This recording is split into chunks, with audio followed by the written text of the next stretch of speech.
Okay, I'll try. Hi. Good to see Hello. you. Happy Friday. What's a Friday? I'm a realtor. Yes. Yes. Just means the beginning of more work. Absolutely. Beginning of busy time. We love our job, so we're happy for more work. But yes, always kind of catches me off guard when somebody says, "What did you do this weekend?" Lots. I had an open house. I showed some houses. I wrote some contracts. So relaxing. Yeah, right. Today we're talking about low inventory, which is a phrase, it's one of those industry lingo phrases, I think, that sometimes people don't know exactly what that means. So let's talk about what it means. Maybe people have questions. Yes. That we can answer. Low inventory is, you've heard it goes hand in hand usually with seller's market, right? So we've talked about that in past. And so basically low inventory. Sorry, just to get very basic, inventory, our inventory is houses to sell. So yes, so choices. And this is across the board. This isn't just, I think sometimes people might think, oh, well, if I go up a little bit more, if I lower a little bit more, if I change, and sometimes you will find a few more options. But across the board, in most of the price ranges right now, if not all of them, in this area, we are seeing very little houses. Houses are going under contract very, very quickly, meaning that they have a bunch of buyers coming in and at least one, if not more, offers being made immediately. Yes. And one of the reasons we're seeing it in all price points is because the thing that's causing it for the most part, there's two things. One is COVID and people looking around the home that has been adequate previously and saying this does not fit our needs if we're all here doing all of our things and everything that quarantine has brought. And then the other part of it is the low interest rates, which means that you can literally buy a house that costs $100,000 more than you could have bought a house for 2 years ago for the same monthly payment. So if you are in a home that is small and you're thinking, I would like something bigger, my whole family is breathing down my neck, moving up to the next level can sometimes keep you at the same payment of your smaller house. So that's why every section of this market seems to have a similar problem. It might be not quite as tight in some areas because there may not be first-time home buyers also entering at certain levels or as many of them. But we're seeing that because we're seeing so many people moving up to something that they would like to have, or even moving down. Sometimes moving down doesn't mean that it costs less. So people may have been staying in a home for a long time thinking, well, we really can't buy what we're looking for, maybe a new construction, smaller ranch. And now they can because of the interest rates. Yes, but there's so little new construction too, which is a problem in itself. Yeah. So whereas in previous decades there was a lot to choose from, or it was pretty consistent with how much new building was going on, that pretty much halted for quite a few years, and so we're kind of catching up on that too, I feel. And then this past year, again with COVID, supply chains have tightened. Supplies for new building have been not only very expensive, but very difficult to procure. Correct. So they can't even get the lumber to build houses, even if there's a demand from people to buy them. Right. But one of the things that we wanted to talk about to you today is, what does that mean? Because buying and selling, especially buying and selling at the same time, is it's a stressful thing. One thing or the other is stressful. Then you add the two where there's this timing issue. And again, traditionally, you kind of market, you might go see a couple houses while you're getting your house ready, just to get a flavor of what's out there. And then you put your house on the market, and over the next week or two, while people are coming to look at your house, you go to look at their house, another house, and you kind of all go, okay, let's close in 45 days. But things are going so fast, and people are losing out on offer after offer often, because there's just, only one winner, only one person can be chosen. And that winner is going to have the cleanest, best offer.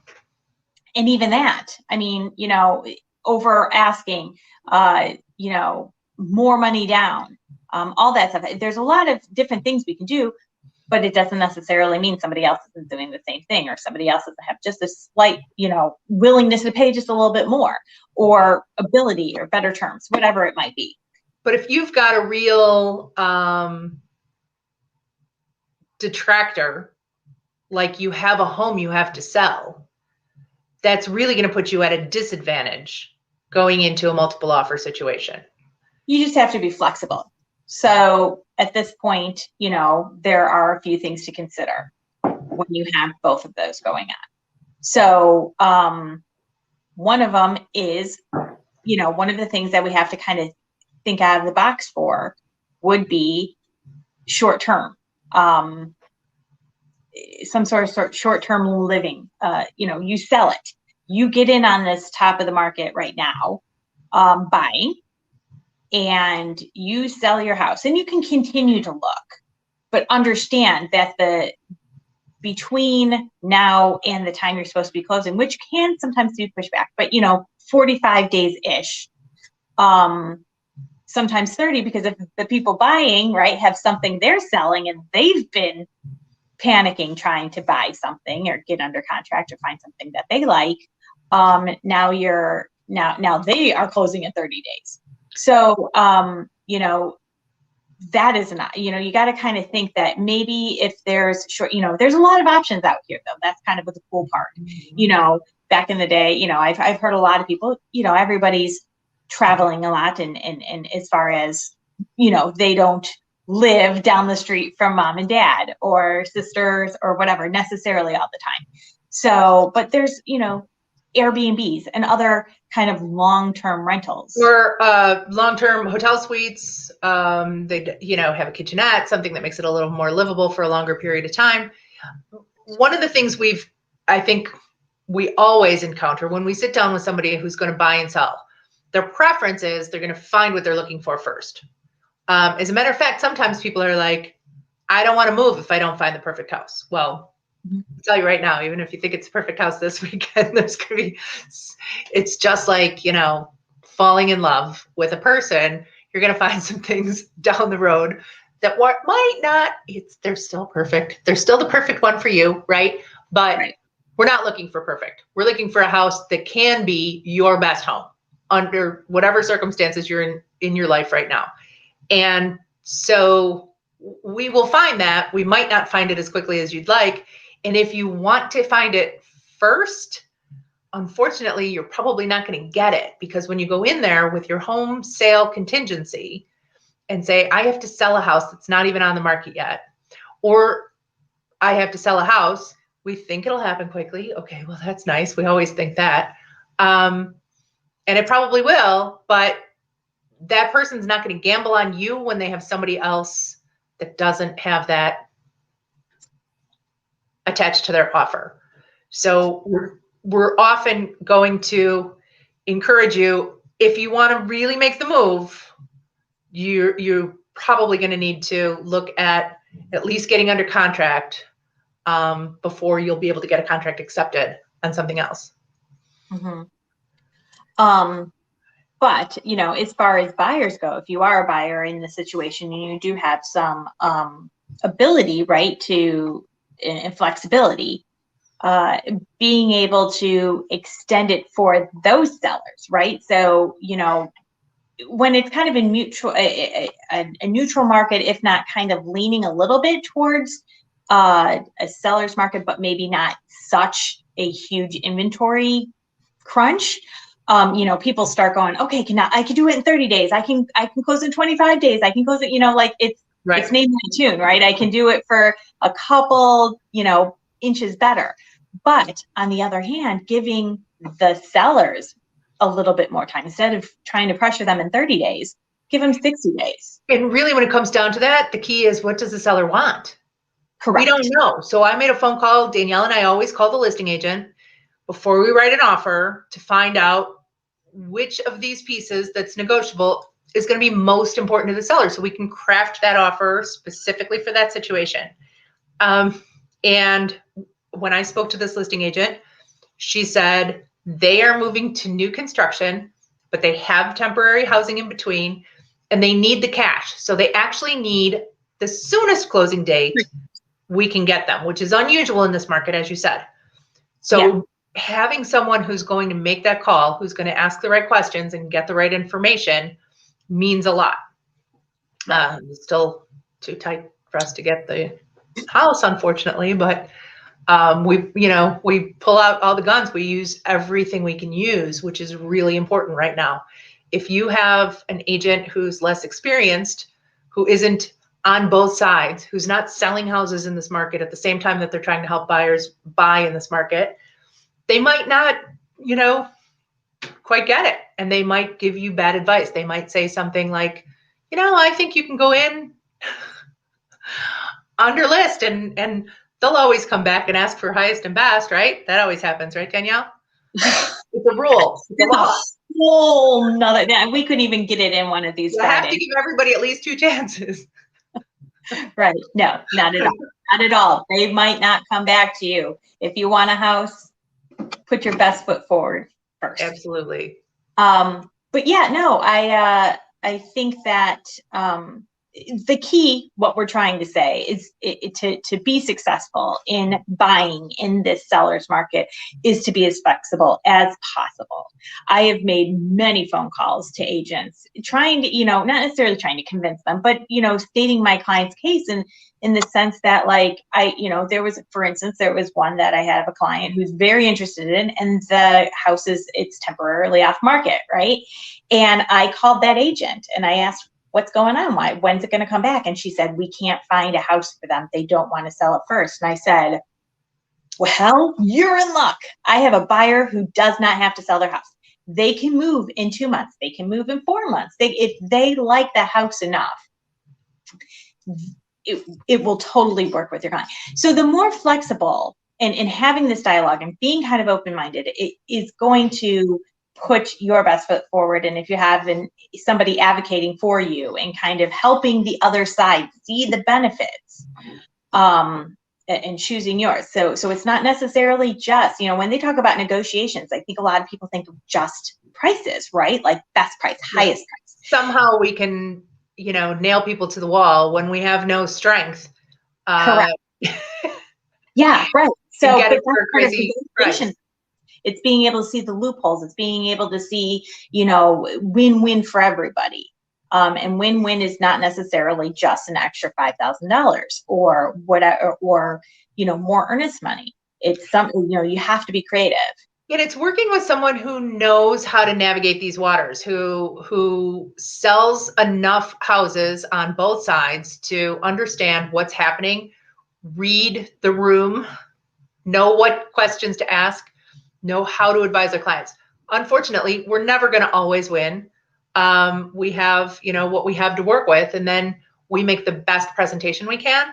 But I'll tell you, when I'm on the listing side and I get an offer that's poorly written, where things have not been filled in correctly, that's probably not going to be at the top of the pile of what I'm going to recommend my sellers look closely at. Even if it happens to be a high price, if I don't think that agent is going to be able to guide his or her or their client to the closing table, then that's going to be an issue. Definitely. So when you're doing this, people tend to think that we're HGTV, right? We open doors and we wear cute outfits. Three doors.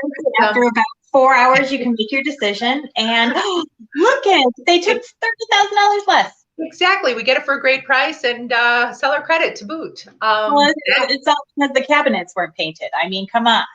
Exactly. And that, Sorry. there's markets where that happens. We know those too. But we are in this.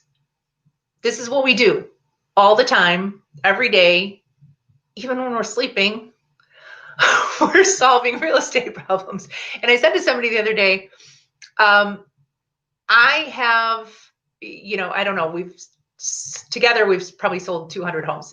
So that is probably 1,000 problems that we've solved. And I can't tell you which one of those problems is going to come up on your transaction, but I can guarantee you there will be one or more, and we've already done it. And we've done it so much that even if there's a problem that we haven't encountered before, we will figure it out because it's what we do. So oftentimes people don't really, and I'll be honest with you, before I was a realtor, I didn't understand what difference does experience make. So you sold a bunch of houses. Because we've solved 1,000 problems. But you know what, and that goes back to the what I've been kind of talking about incessantly, probably with you for at least the last 6 or 7 weeks, is talking about what's that? I always call it wrong. Performer.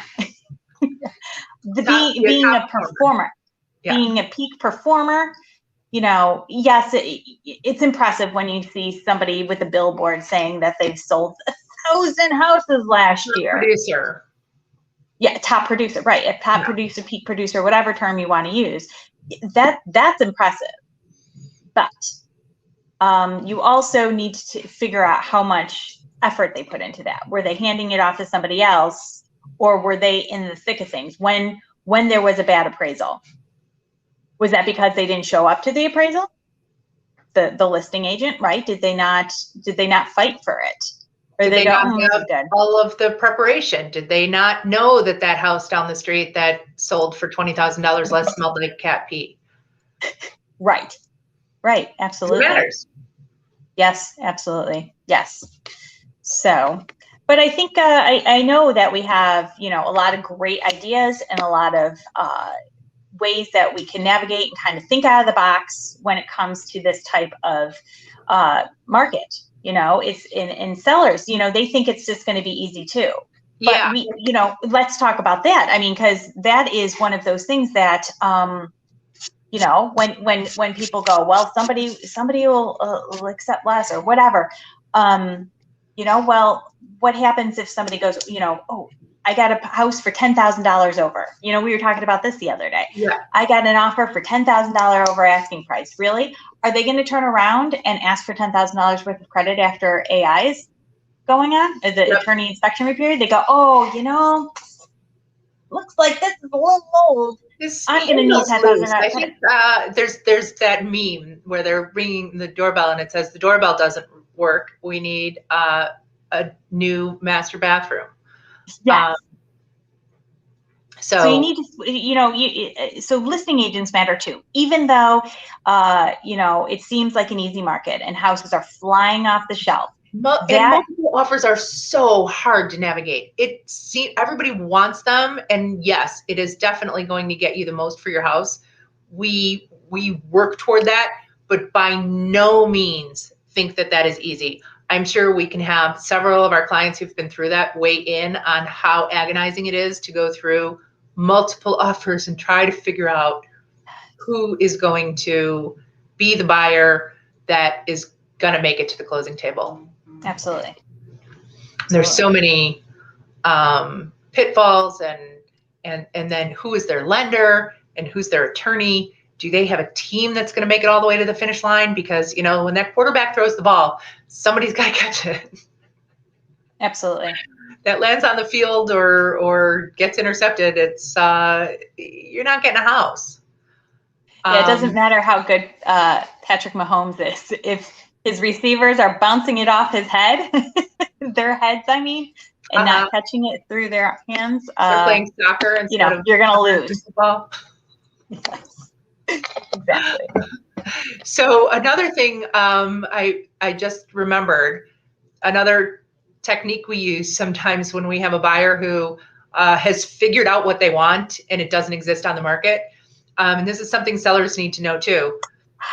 By the way, if it comes from us or from, specific reputable sources, you can count on it. Otherwise, it may very well just be an advertising gimmick. But when we've identified the type of home our buyer is looking for, we will ask sellers, potential sellers, homeowners, if they're interested in selling. That can be a great opportunity not to have to fix your house up and get ready for sale.